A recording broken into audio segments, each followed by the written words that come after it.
कभी कभी एक हादसा सब पर्दे चाक कर देता है और वो राज बेनकाब हो जाते हैं जिन्हें लोग सदियों छिपाते रहे।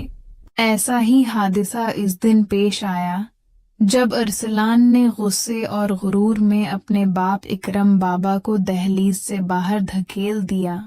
वो बूढ़ा वजूद जमीन से टकराकर नाली में जा गिरा और चेहरा कीचड़ और गंदगी से भर गया।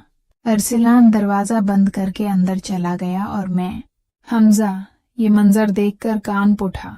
मैं भागकर इकरम बाबा के पास गया, इन्हें सहारा दिया और पानी लाने के लिए करीब की दुकान की तरफ लपका, मगर दुकानदार ने मेरा गिलास छीनते हुए कहा कि ये पानी सबके लिए है।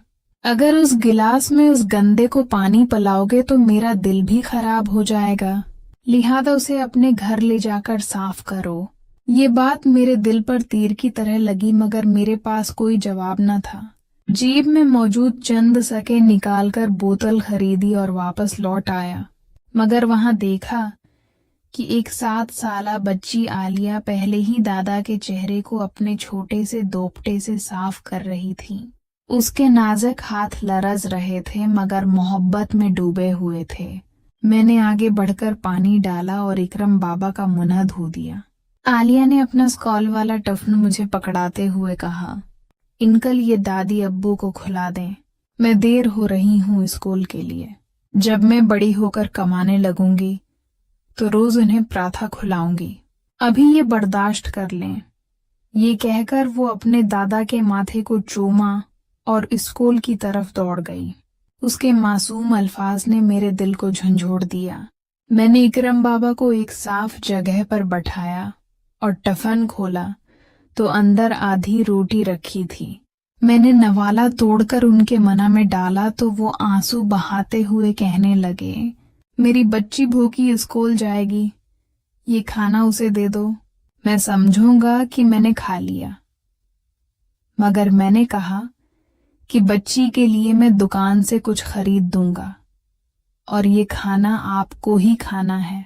वो रोते हुए मान गए और खाने के बाद गहरी सांस लेकर बोले, बेटा, कभी सोचा है कि इंसान के गुनाह किस तरह उसके पीछे आकर खड़े हो जाते हैं?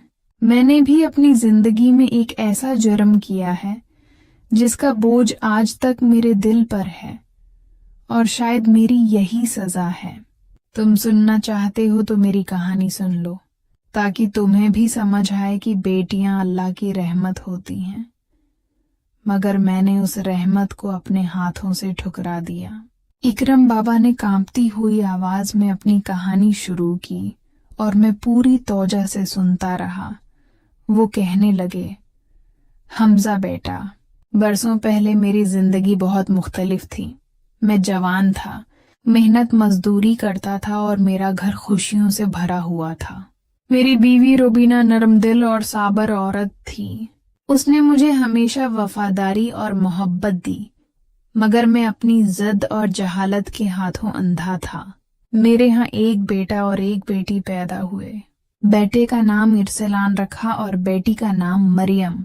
रुबीना अक्सर कहती कि अल्लाह की सबसे बड़ी नामत बेटी है, मगर मैं दिल में बेटे को ही फख्र समझता और बेटी को बोझ।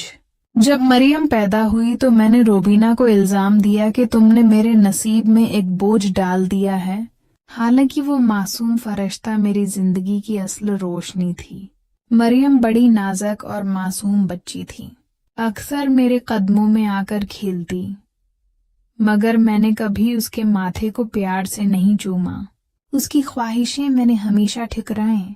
रोबीना छिप छिप कर उसके लिए कपड़े सीती, खिलौने बनाती, मगर मैं हर बार ताना देता कि तुम मेरे पैसों को जाया कर रही हो। वक्त गुजरता गया और एक दिन ऐसा आया कि रिश्तेदारों ने मुझे मशूरा दिया कि बेटी को तालीम दिलाओ ताकि वो खुद मुख्तार हो, मगर मैंने ये कहकर इनकार कर दिया कि लड़कियों को पढ़ाने से सिर्फ आजाद ख्याली फैलती है। बेटी की दुनिया बस घर की चारदीवारी है।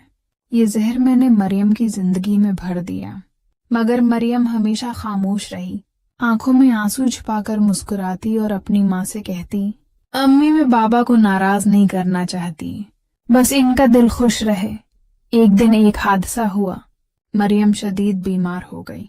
रुबीना ने मुझसे कहा कि उसे शहर के बड़े अस्पताल ले चलते हैं, मगर मैंने अपनी जिद में आकर कहा कि ये फजूल खर्ची है, आम दवाई से ठीक हो जाएगी। मगर मरियम की हालत बिगड़ती गई। वो रात को बुखार में मुझे पुकारती, आबू मुझे पानी पिलाएं, मगर मैंने क्रोध बदलकर सोना पसंद किया और अगली सुबह वो हमेशा के लिए खामोश हो गई। मरियम की मौत के बाद मेरा घर अंधेरों में डूब गया। रुबीना टूट गई मगर मेरी अना जिंदा रही। मैंने कभी अपने गुनाह का एतराफ नहीं किया, मगर आज जब अपनी पूती आलिया को देखता हूं तो यूं लगता है जैसे अल्लाह ने मुझे वही बैठी दोबारा दे दी है।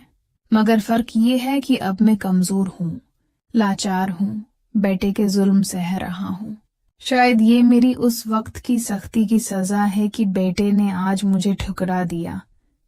हमजा, कभी भी बेटी को बोझ न समझना, वो अल्लाह की रहमत है। उसकी दुआएं बाप को जन्नत तक पहुंचा देती हैं और उसके आंसू बाप की जिंदगी को जहन्नम बना देते हैं। मैं आज अपनी बेटी मरियम की कब्र पर जाकर इससे माफी मांगना चाहता हूँ, मगर ये टांगे मेरा साथ नहीं देते। अकरम बाबा की बातें सुनकर मेरी आंखों से आंसू बहने लगे। मैं सोच भी नहीं सकता था कि एक इंसान अपनी औलाद के साथ इतना सख्त रवैया अख्तियार करके आखिरकार खुद भी वैसी ही सजा भुगत सकता है। मैंने उनका हाथ पकड़कर कहा, बाबा जी, अभी भी वक्त है, आप अपनी बेटी के लिए दुआ करें, अल्लाह आपको माफ करेगा। वो धीमी आवाज में बोले, हमजा बेटा, शायद अल्लाह मुझे मुआफ कर दे, लेकिन मेरा दिल खुद को कभी मुआफ नहीं कर पाएगा। इतने में घर का दरवाजा जोर से खुला और अरसलान गुस्से में बाहर निकला। हाथ में लकड़ी थी। वो चीखता हुआ बोला, अब्बा, आपने फिर मोहल्ले में तमाशा लगवा दिया है, ये रोना धोना बंद करें और अंदर चलें। मैंने आगे बढ़कर कहा, इरसलान भाई, ये आपके वालिद हैं, उनके साथ यूं ना करें, कल आपके बच्चे भी यही देखेंगे और सीखेंगे। मेरी बात सुनकर अरसलान लम्हा भर के लिए रखा, मगर फिर गुरूर ने उसके दिल को जकड़ लिया। वो बोला, ये मेरे बाप हैं तो क्या हुआ, ये अपनी जिंदगी में हमारे लिए क्या कर गए। हमेशा हमें बोझ समझते रहे, आज मैं उन्हें बोझ समझता हूं तो सबको बुरा लग रहा है। इकरम बाबा ने सिर झुकाकर कहा, बेटा, तुम ठीक कहते हो, मैंने भी अपनी बेटी को बोझ समझा था, आज तुम मुझे बोझ समझते हो, ये मेरा ही क्या धरा है। तुम मुझे घर से निकाल दो, लेकिन मेरी पूती आलिया को माँ के पास ले जाओ और उसे हमेशा पढ़ाना, कभी उसे कमजोर मत होने देना। ये सुनकर आलिया दौड़ती हुई आई, अपने दादा के गले से लिपट गई और रोते हुए बोली, दादा अबू, आप कहीं नहीं जाएंगे, मैं बड़ी होकर आपका सहारा बनूंगी। इस मासूम की बात ने पूरे माहौल को बदल दिया। रुबीना भी बाहर निकल आई, आंखों में आंसू थे मगर लब्बों पर दुआ, अल्लाह करे ये बच्ची हमारी नस्ल की रोशनी बने। अरसलान कुछ देर खामोश रहा, उसके चेहरे पर सख्ती और नरमी की जंग चल रही थी। फिर उसने लकड़ी फेंक दी और जमीन पर बैठकर फूट फूट कर रोने लगा। अबा, मुझे माफ कर दो, मैंने आपको बहुत दुख दिया है। अकरम बाबा ने कांपते हाथों से बेटे का सिर थामा और कहा, बेटा, माफी मैंने अपनी बेटी से भी नहीं मांगी और वो दुनिया छोड़ गई। अब तुम्हारे लिए दिल से दुआ करता हूं कि अल्लाह तुम्हें अपनी बेटियों की कदर करना सिखा दे। इस दिन के बाद इरसलान के रवैये में तब्दीली आने लगी। वो वालिद का ज्यादा ख्याल रखने लगा। आलिया दादा के साथ रहकर उनके जख्मों पर मिरहम रखती रही और इकरम बाबा अक्सर कहा करते, बेटियां सच में अल्लाह की सबसे बड़ी रहमत होती हैं, बस जिन्हें समझ आ जाए वो खुश नसीब होते हैं।